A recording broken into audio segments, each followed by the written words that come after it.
Good morning and good luck, and welcome back to Good Luck with Gino. I'm your host, Gino the Ghost, and we're back for episode 24. Now, if you're listening on Apple Podcasts or Spotify, I need you to do something for me. I need you to hit the like, the subscribe, the 5-star, whatever the fuck that is. You need to do that. You send it to your loved ones. You tell them, hey, got my new favorite podcast. Check it out. And that's what you're going to do as a fan of me as we continue our plight to world domination in the podcast world. If you're on YouTube, you hit the like button, you hit the subscribe button, you comment on how much you love this fucking cheetah print shirt that I got on that is incredibly comfortable even though it's 90 degrees in LA. Let's talk about the week. First and foremost, we're going to talk about me. I got a facial.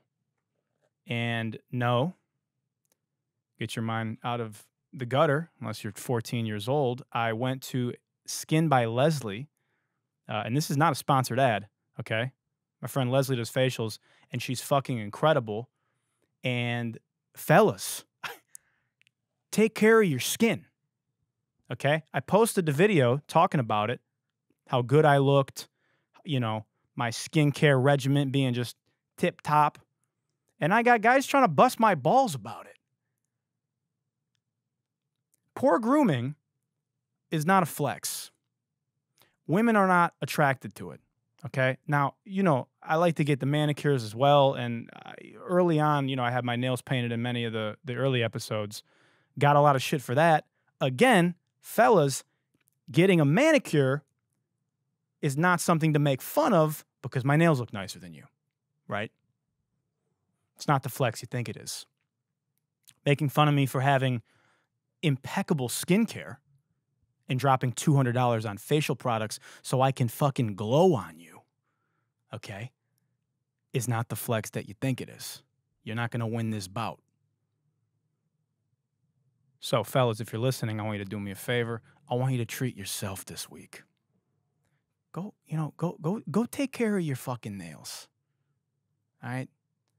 Go get a facial. Getting a massage is not where it ends as a guy. You know what I'm saying? Big self-care week for you coming up.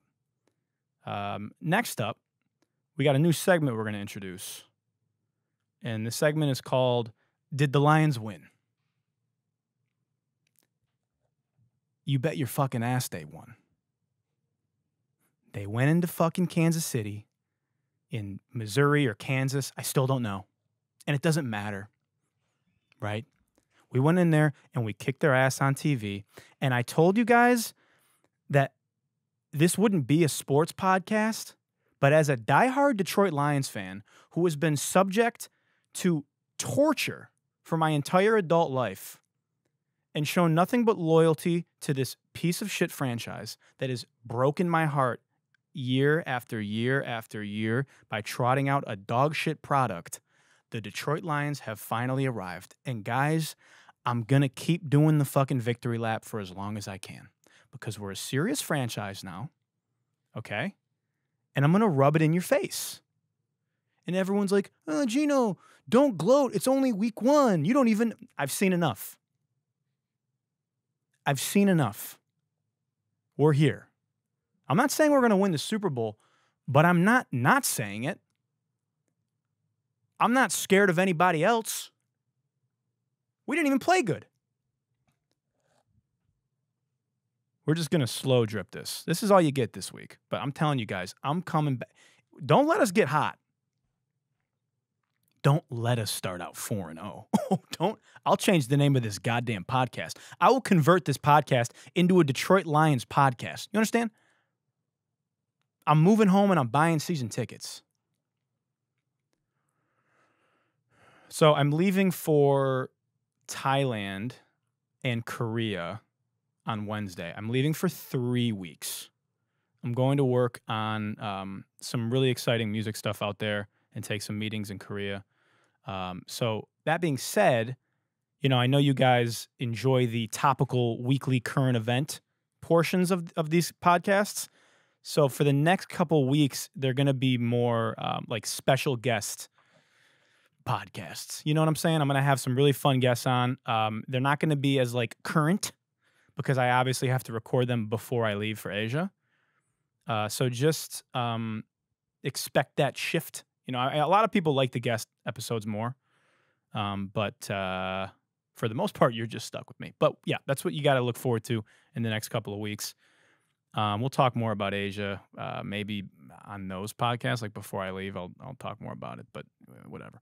Okay, in music news, I got tagged in about 200 different comments in the past 2 days because "Heart on My Sleeve" by Ghostwriter submitted for the Grammys.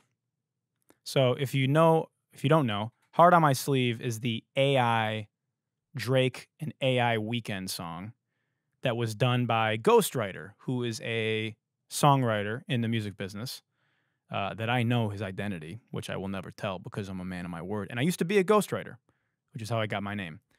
So anyway, Ghostwriter is just a songwriter that is writing songs as Drake or Travis and then runs them through an AI vocal model to make it sound like Drake or The Weeknd. So if you've been living under a rock and you missed it, he released a song called "Heart on My Sleeve" that went crazy fucking viral. He released it on DSPs, and Universal went up and, threw a fit and got it taken down because, obviously, it's a violation of right of publicity. You can't just say, you can't use the AI technology and put out the song and just be like, "by Drake and The Weeknd." Like, you can't do that. And of course, these companies aren't making money off of your viral song. So guess what? They're going to get it taken down. And they did. But this past week, Ghostwriter submitted it for the Grammys. And CEO Harvey Mason Jr. said, it's it can be submitted because it's written by a human. So I know that's like hard for people to wrap their head around, but most of these Grammy awards are given to the songwriters. And there's this misconception that "Heart on My Sleeve" is just all AI, and somebody like typed in like "create a Drake and Weeknd song," and then it like generated this song. And that's not what it is. We've covered this on a previous episode. It is a songwriter who demoed an entire song that he wrote and then wrapped the vocal in Weeknd AI and wrapped the other vocal in Drake AI. So everyone's fucking freaking out because they're like, see, AI is going to take over the music industry. And it's not. It's just not, which we've covered. CEO Harvey Mason Jr. clarified in a video today. He said, "Let me be extra, extra clear.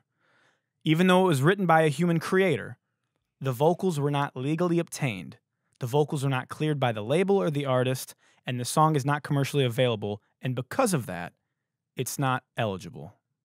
He later added, "I take this AI stuff very seriously. It's all complicated, and it's moving really, really quickly. I'm sure things are going to continue to evolve and change. The Academy is here to support and advocate and protect and represent human artists and human creators, period." Now, Harvey's right. It was not legally done. But because it was so disruptive, that's what made it so cool, in my opinion. Because that's how you change industry. You disrupt, you don't ask permission, you fucking Napster and LimeWire it, right? And that's why, when I compared AI to LimeWire and Napster, that was really the picture that I was trying to paint. You're disrupting the industry, you're turning it on its fucking head, and these kind of changes and conversations are what's needed to continue to evolve the industry, because AI is not going anywhere. And not only is it not going anywhere, it is going to become an integral part of creators' regimen as they create works and they put out works. Now 2 episodes ago, we talked about copyright and AI art through copyright. And, that was last episode. Sorry, I'm all fucked up. But it's time to shake the stigma on AI and music. And I know it's going to take time. But again, AI empowers songwriters and producers, and it's a great tool for artists. And so, yes, this song is obviously not going to be nominated for a Grammy. And also, like, anybody can submit for the Grammys. Like, you can submit your shitty cousin SoundCloud song to the Grammys if you want. It doesn't mean it's going to get a nod. Okay. But, you know, there will be a time where something done with AI will be nominated and win a Grammy. And it's not going to be like at the expense of artists. It's going to be because artists utilized it. So wrap your fucking head around that. Yeah. Okay. Take a little sip of water. Yeah. We mixed up the water today. We got, just water, which is just water. Not to be confused with other water. It's kind of weird. Like, it looks like a carton of milk. I'm not really fucking with the the whole like cardboard, like something weird about drinking water out of this. I got to tell you, but it matches, and it is Honolulu blue for the Detroit Lions. So that's why we did it today. So that's that on that. Some great news. This November, Corendon Airlines, which I've never heard of, is launching an adults only section on select flights with dedicated seats for passengers ages 16 and up. Now, this is the best news that I've heard all year. You guys know how much I hate children and how much I hate children on flights specifically. And now, my prayers have been answered. I think that that Corendon Airlines is a subscriber of the Good Luck podcast because they must have heard my rants, clearly. Now, I don't think I should have to pay more money to sit in the adults only section. I think parents should have to pay more money to not be in the adult only section. Like, they should have to pay more money to sit in the back with their crying ass kids. I think adults only should be like standard on airlines. And that's my suggestion. If I could put my own fucking little comments into the tip jar, you know. More music news. Well, not really music news. All right. So these Max Martin clips that I posted have been going really viral, and you know, because I do that, right? I go viral. It just happens sometimes. And so, a lot of people who want to know more, like music insight and tips and different stuff like that. The question that I keep getting has been, "What's the key to making it in music?" I get that question all the time. I mean, I've got it over just the years in general from people, but I get that question literally almost daily. Like, what advice can you give on making it in music? I think the first thing, really the main thing here, is you have to identify if you really want this and like why you want to do it. Like, do you really want to make music because you love making music? And are you willing to be, like, poor for, like, a decade? Like, are you down to make no money doing this and have nobody listen to you for the better part of your life while doing it? Because if your answer to that question is no, then don't do it. You have to be an insane person to want to do this shit. You have to be really fucking crazy. And there's so many people doing it today. I mean, there's literally 20 million songs released a year. I'm sure that number is going to be doubled this year when the statistics come out. So to really want to do it, you got to like really want to do it. And if you don't want to do it, then just quit. And that's the second piece of advice, which is don't quit. Because that's really the majority of the battle. It's like, if you want to make it in music, you have to be down to do this for an exceptionally long amount of time, work insanely hard, and not quit. And if you're thinking about quitting, then like, do it, quit. Because there's too many fucking mediocre musicians in the world, and it's only getting more saturated. And you need to quit faster. and this isn't the advice you want to hear, but if you don't really want to do it, and the reasons you want to do it aren't the right reasons to do it, then quit, and quit fast. Don't, you know what I mean? Anyway, there's your fucking advice for the week. Okay, I want to talk about, before we get into our main topic, I want to talk about this Starfield thing, this big pronoun scandal. All right, so there's a new video game that came out called Starfield by Bethesda, which is one of the premier gaming companies. And it's a highly anticipated game. People have been really excited about it, myself included, to play it. And lo and behold, there is a controversy because when you first create your character in the game, they ask you, if you want to choose your pronouns for your character. Now, if you've never played an RPG or really any video game ever, when you create a character, this is just how it works. You pick the sex and like maybe, you know, what the character looks like, and you get to customize it, and it's a really fun part of the experience.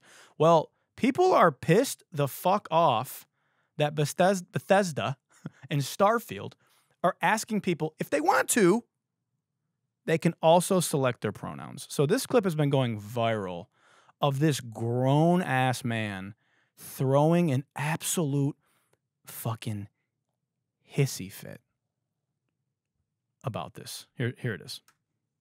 There is nothing I love more. Taking my headphones off. Fuck that. Oh, fuck Bethesda. There is nothing I love more than to sit down, comfy chair, turn on my PC, fire up a brand new RPG, lose myself, think, oh my God, just think of this world. Just think of all the planets I can visit, all the immersive things that I can get involved with, all the fights, all the relationships, all the people I meet, all the places I go. I'm so excited to go there. And you know, I love nothing more than, with all of that laid out in front of me, I love nothing more than to be dragged out at every fucking conceivable opportunity so you can fucking current day us. Sorry, did you want to get immersed in our world? Yeah, well, guess what? Fucking pronouns! Fucking gender ambiguity! Fucking pronouns! Okay, so it took me a minute to realize what he was even saying at first. To fucking current day us! And at first I thought it was some like weird British slang. But he's saying current day us. To fucking current day us! Listen to this again. So you can fucking current day us! What are you fucking talking about? Sorry, did you want to get immersed in our world? Yeah, well, guess what? Fucking pronouns! Dude. Fucking gender ambiguity! Dude. Hey, you're 40. Fucking relax. Dude, hey, here's a thing about pronouns. We've been learning about pronouns forever, and when you're doing character selection video game, this isn't your first video game, right? We've been doing this forever. We've been choosing the sex of our characters forever in video games. And the thing that's so insane about this is you can just not do it. So it's just an optional, literally 2-second thing if you want to in the video game. Pronouns are not political. Being pissed off about pronouns is political. You understand?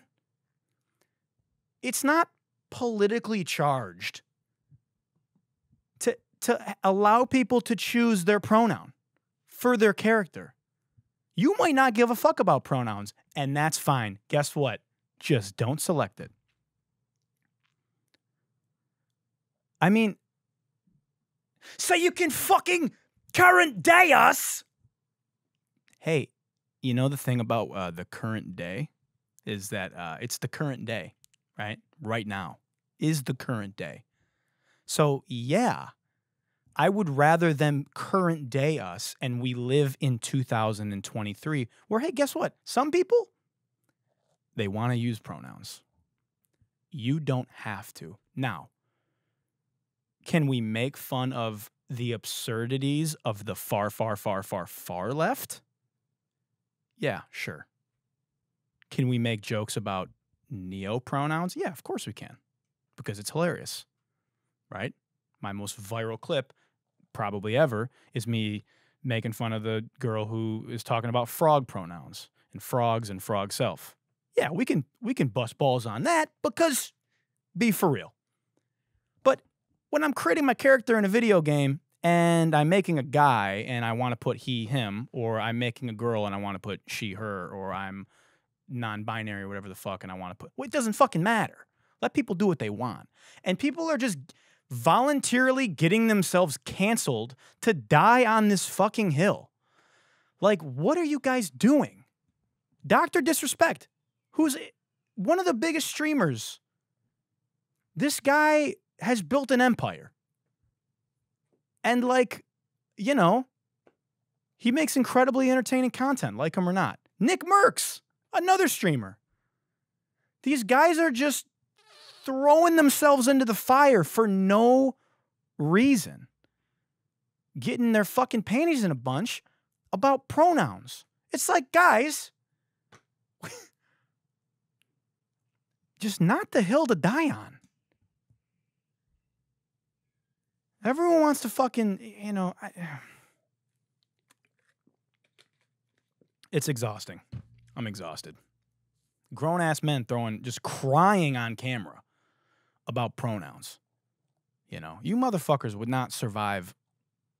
That's the thing, too. They're like, you guys wouldn't survive in the COD lobbies. You wouldn't survive in the COD lobbies back in the day.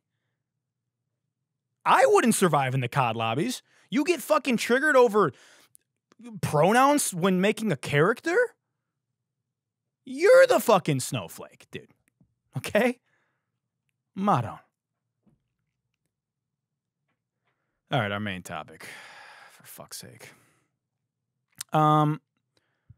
Speaking of, I guess it's kind of, you know, the thing about the trans thing is that everybody wants to make it like a kids issue and like protecting the kids. And we've essentially politicized children because, you know, this is kind of like the Republican, how do I word this? This is their base for this year. If you haven't peeped yet, you will come elections. It's protecting the children. Save the kids. The reason that we're anti-trans, and that's the big thing, is because it's dangerous for children. So there's been a piece of legislation that's being pushed through right now. While they've got everybody all fucking riled up about protecting the children, there is a bill being passed through Congress at the moment called the Kids Online Safety Act. Okay? And it's a bipartisan bill. It's got support from both sides. And the idea is, it is a bill being put forward to protect the children on the internet. So, in the content that they consume. So at first you're thinking like, oh, well, who would be against that? We all should want to protect the children, right?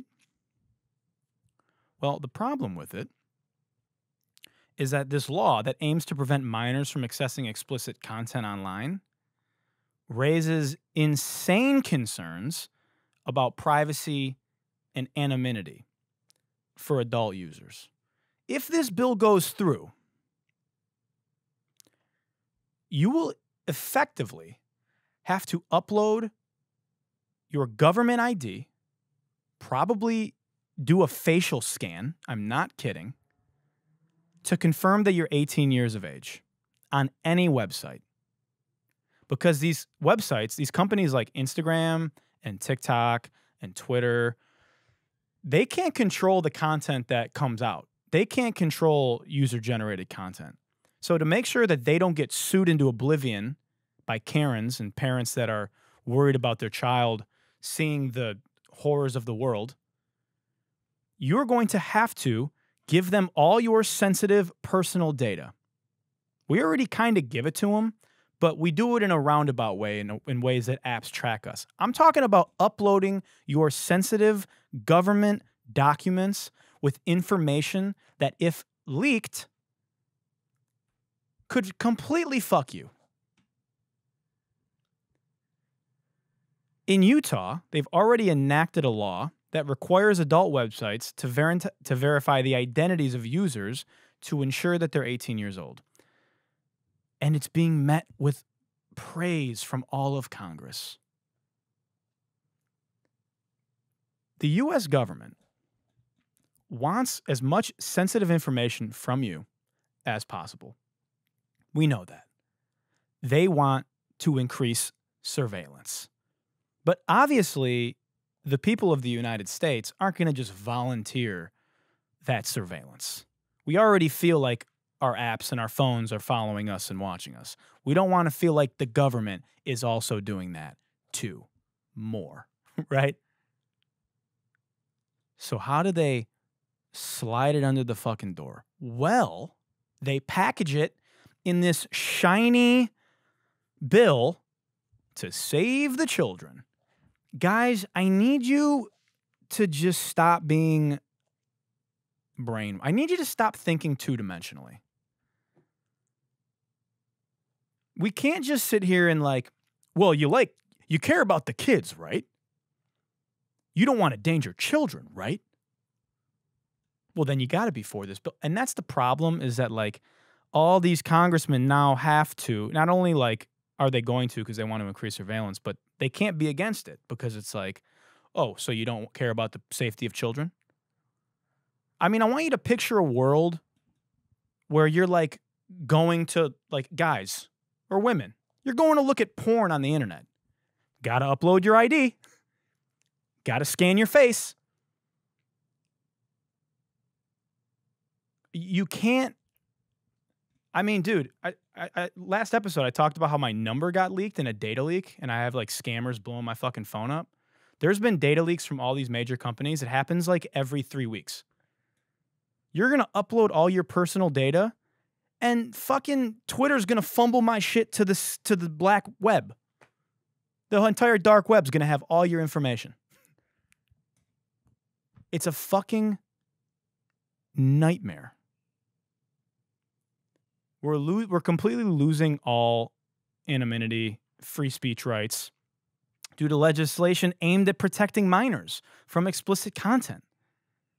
I mean, this has massive implications for internet regulation, individual privacy, and you know what? They're gonna fucking get away with it probably because the majority of Americans are just absolutely brain dead. So, oh man, good luck.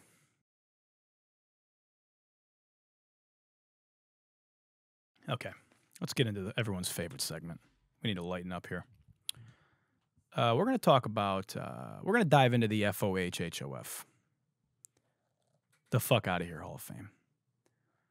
Have you guys seen this clip of this gender reveal in Mexico? Okay. I'm going to just play the clip first, and then we're going to talk about it. Okay? Here we go.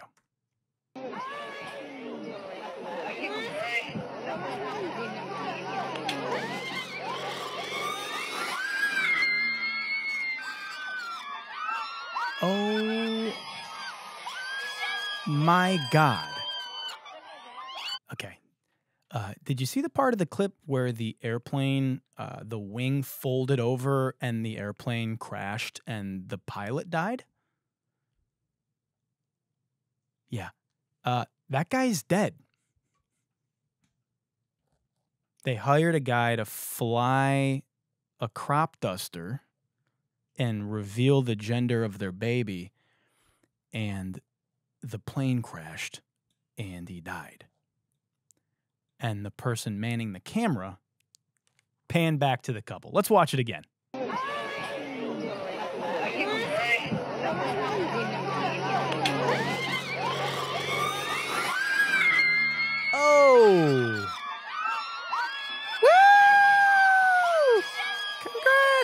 sex of your child. It's a boy. It's a girl. It's a plane crash. Guys, can we stop treating everything like we're dropping an album? Can we stop with the gender reveal parties? Enough is enough, dude. How many fucking people need to die or have their hand blown off from before we cut the shit? What's crazy, this isn't the first time this has happened. Like this year, another fucking pilot who was flying a crop duster doing a gender reveal crashed and died and like killed somebody else. First of all, this is why I stay away from small aircrafts. I'm never getting in a fucking tiny plane. I'm never getting in a helicopter. I'm never getting in a fucking one of the, like, if I gotta weigh my luggage to get on I'm not doing it.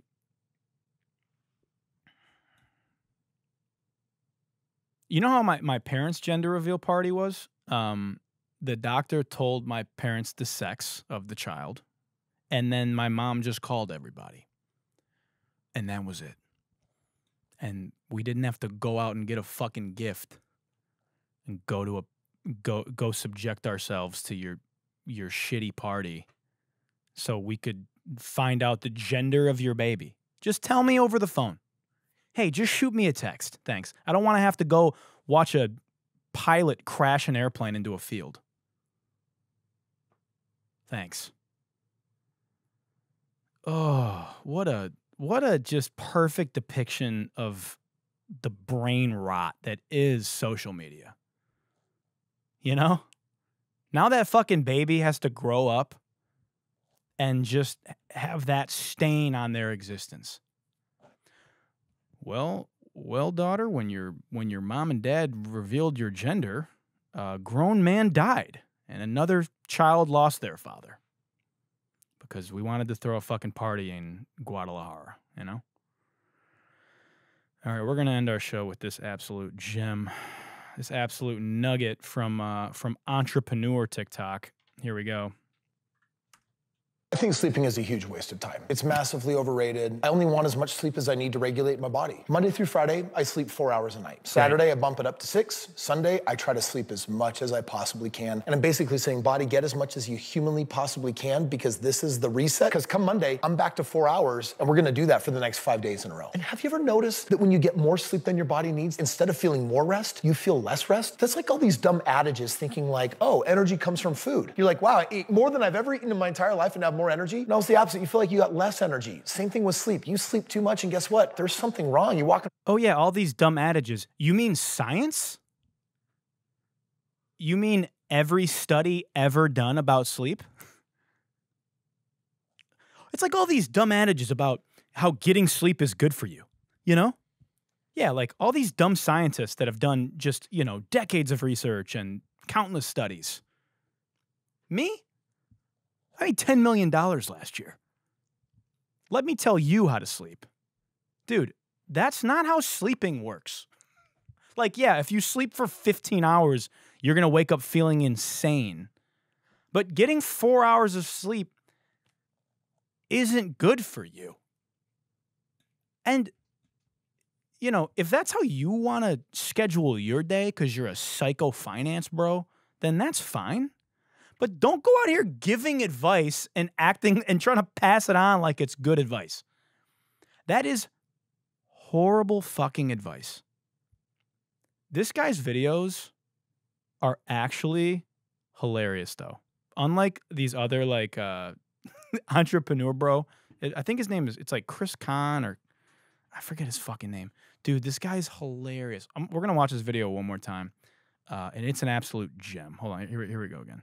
I think sleeping is a huge waste of time. It's massively overrated. I only want as much sleep as I need to regulate my body. Monday through Friday, I sleep 4 hours a night. Saturday, I bump it up to 6. Sunday, I try to sleep as much as I possibly can. And I'm basically saying, body, get as much as you humanly possibly can, because this is the reset. Because come Monday, I'm back to 4 hours, and we're gonna do that for the next 5 days in a row. And have you ever noticed that when you get more sleep than your body needs, instead of feeling more rest, you feel less rest? That's like all these dumb adages thinking like, oh, energy comes from food. You're like, wow, I ate more than I've ever eaten in my entire life and have more energy. No, it's the opposite. You feel like you got less energy. Same thing with sleep. You sleep too much and guess what? There's something wrong. You're walking around like an anemic person. Energy doesn't come from food and energy doesn't come from sleep. Energy comes from choice. What does that even mean? Energy comes from choice. Dude, just saying anything. These motherfuckers just be making up stuff. Energy doesn't come from food or sleep. It comes from choice. Dude, no. Not at all. Yeah, hey, don't sleep and don't eat tomorrow. And just choose to have energy. I'm sure you'll feel great and be incredibly productive. Do something you've never done before, there's going to be an acclimation period, because if you do the wrong thing long enough, it feels right. So anything that you change is going to feel disruptive. It's going to feel like you're out of your pattern. You've almost got to commit to do it for at least 3 weeks before it really has been given a sincere shot to see if it'll take. Dude, incredible. All right, guys, for the next 3 weeks, we're going to sleep 3 hours a night, so we can maximize our productivity. The Good Luck Challenge. We're going to go for 3 weeks to really acclimate our bodies, 3 hours of sleep a night. I've manipulated time and space. Dude, fucking unbelievable. All right. That's going to do it for Good Luck this week. I have to pack for like a month, so I'm going to go do that. I want to thank you for tuning in. If you're on Spotify or Apple Music, you know what to do. Make sure you're subscribed, leave a comment, share it. If you're listening or watching on YouTube, which you should be, because I look incredible, hit the like button, make sure you're subscribed, leave a comment on the channel. And until next week, as the world continues to spiral into oblivion, good night and good luck. Good night and good luck. You smile and say goodbye to me, but I don't give a fuck. You hop in the Uber, off to your future. Good night and good luck. You try to play your cards with me, but I'm calling your bluff, 'cause it wasn't enough. Night and good luck.